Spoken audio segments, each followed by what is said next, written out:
नमस्कार, आप देख रहे हैं उत्तराखंड टाइम। मैं हूं आपके साथ प्रेम पंचोली। प्रधानमंत्री मोदी ने कहा था कि यह दशक उत्तराखंड का होगा।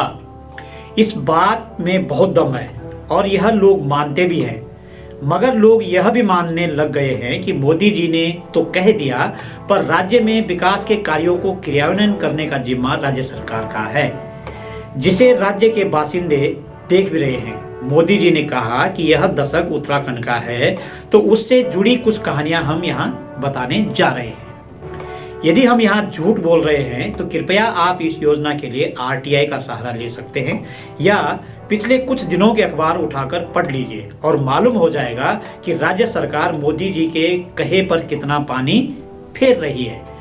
पहले हम यहाँ राजधानी देहरादून की बात कर लेते हैं। लगभग 7 बरस पहले देहरादून में मेट्रो रेल का सपना दिखाया गया था, पर अब राजधानी में नियो मेट्रो परियोजना धरातल पर उतरने से पहले ही बेपटरी होती दिख रही है। दूसरे शब्दों में कहें तो मेट्रो रेल परियोजना की फाइल बंद होती दिखाई दे रही है, क्योंकि उत्तराखंड में मेट्रो रेल कॉरपोरेशन से एक कर अधिकारियों की छुट्टी होती जा रही है। मेट्रो रेल कॉरपोरेशन के महाप्रबंधक वित्त, अपर महाप्रबंधक और डीजीएम सिविल का कार्यकाल समाप्त हो गया है। अब कॉरपोरेशन के संचार की अहम कड़ी जनसंपर्क अधिकारी को भी सेवा विस्तार नहीं दिया जा रहा है, वे भी जल्दी विदा लेने वाले हैं। इस तरह से देखा जाए तो मेट्रो रेल कॉरपोरेशन का कार्यालय खाली होता जा रहा है।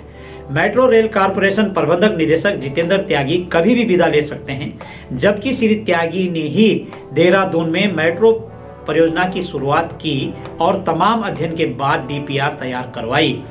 प्रबंधक निदेशक के सेवा विस्तार को लेकर भी कोई सुगबुगाहट नजर नहीं आ रही है। दूसरी तरफ मेट्रो रेल परियोजना के महाप्रबंधक सिविल सुनील त्यागी का कार्यकाल भी समाप्त होने जा रहा है। इन्हें सेवा विस्तार देने को लेकर प्रबंधक निदेशक ने कोई हामी नहीं भरी है। यदि देखा जाए तो पिछले 7 सालों में मेट्रो रेल परियोजना ने इस योजना पर 80 करोड़ खर्च किए हैं और नतीजा आज सिफर होता दिखाई दे रहा है। ऐसा भी कह सकते हैं कि देहरादून की नियो मेट्रो परियोजना पटरी से उतरने लग गई है, क्योंकि एक कर अधिकारियों की छुट्टी के साथ ही परियोजना पर खर्च किए गए 80 करोड़ रुपए भी बेकार होते दिखाई दे रहे हैं। प्रबंधक निदेशक समेत 4 और अधिकारियों का कार्यकाल भी समाप्त हो रहा है। फरवरी माह में लैंड ऑफिसर और लेखपाल का कार्यकाल भी समाप्त होने जा रहा है। दर्शकों, देहरादून में भविष्य में चलने वाली मेट्रो के बेपटरी होने की कहानी यहीं पर खत्म नहीं होती। लैंड ऑफिसर और लेखपाल का कार्यकाल भी समाप्त हो रहा है। यही स्थिति बताती है कि मेट्रो के भविष्य पर निरंतर प्रश्न चिन्ह खड़ा होता जा रहा है। बता दें कि परियोजना के सफर को करीब 7 साल हो चुके हैं। तब से अब तक 7 साल का सफर हो चुका है, लेकिन मेट्रो का सफर अभी भी भौतिक प्रगति के रूप में शून्य है। इस दौरान मेट्रो के अलग अलग रूप पर कसरत करने के बाद अंतिम रूप से नियो मेट्रो की डिटेल प्रोजेक्ट रिपोर्ट तैयार की गई।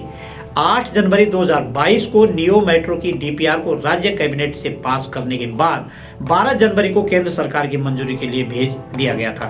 तब से अब तक मेट्रो का भविष्य फाइलों में ही कैद हो रखा है और अब एक कर अधिकारियों का कार्यकाल भी समाप्त होते जा रहा है। इससे दून की सड़कों पर निजी वाहनों का दबाव कम करने और जाम की समस्या पर अंकुश लगाने की एक महत्वाकांक्षी परियोजना के भविष्य पर संदेह गहराने लग गया है। आपकी जानकारी के लिए बता दूं कि केंद्र सरकार से निराशा हाथ लगने के बाद राज्य सरकार ने तय किया था कि मेट्रो के लिए खर्च अपने स्रोतों से वहन किया जाएगा। इसके लिए पब्लिक इन्वेस्टमेंट बोर्ड के समक्ष प्रस्ताव को रखने पर सहमति बनी थी। अगस्त 2024 में पब्लिक इन्वेस्टमेंट बोर्ड के समक्ष प्रस्तुतिकरण भी दिया गया, ताकि वित्त विभाग की सभी शंकाओं का समाधान कर दिया जाए, जिसमें कहा गया कि बजट का 40% भाग सरकार वहन करेगी और 60% का इंतजाम ऋण के माध्यम से किया जाएगा। उस बैठक में कंसल्टेंट कंपनी मैकेंजी कंपनी से डीपीआर का थर्ड पार्टी परीक्षण कराने का भी निर्णय लिया गया, लेकिन परीक्षण पर अभी तस्वीर साफ नहीं की जा सकी और फाइल भी वित्त से आगे नहीं सरक पाई। इस तरह करते करते देहरादून नियो मेट्रो परियोजना की लागत अब 450 करोड़ रुपए से अधिक बढ़ गई, जबकि पूर्व में मेट्रो परियोजना की लागत 1852 करोड़ रुपए आंकी गई थी। अब साल दर साल बढ़ते इंतजाम में लागत बढ़कर लगभग 2303 करोड़ रुपए हो गई है। यही कारण है कि अधिकारी इतनी बड़ी परियोजना को लेकर निर्णय करने से कतरा रहे हैं। यदि सब कुछ ठीक ठाक रहता तो देहरादून में मेट्रो के 2 प्रस्तावित कॉरिडोर बनने थे, जो आईएसबीटी से गांधी पार्क तक लगभग 8 किलोमीटर से लंबा होता और दूसरा एफआईआर से रायपुर तक लगभग 13 किलोमीटर होता, जिसमें बताया गया कि संतराल में कुल 25 स्टेशन होते, यानी कुल लंबाई 22 किलोमीटर से अधिक होती। इस नियो मेट्रो की खास बातें यह है कि केंद्र सरकार ने मेट्रो नियो परियोजना ऐसे शहरों के लिए प्रस्तावित की है जिनकी आबादी 20 लाख तक है। इसकी लागत परंपरागत मेट्रो से प्रतिशत तक कम आती। इसमें स्टेशन परिसर के लिए बड़ी जगह की भी जरूरत नहीं पड़ती। इससे सड़क के डिवाइडर के भाग पर एलिवेटेड कॉरिडोर पर चलाया जा सकता है। बताया गया कि यदि देहरादून में मेट्रो चलती तो साल भर में 672 करोड़ की आय होती और सड़कों पर यातायात का भार भी कम हो जाता। इधर नियो मेट्रो को उत्तराखंड मेट्रो रेल कॉरपोरेशन ने आय के लिहाज से मुफीद माना है।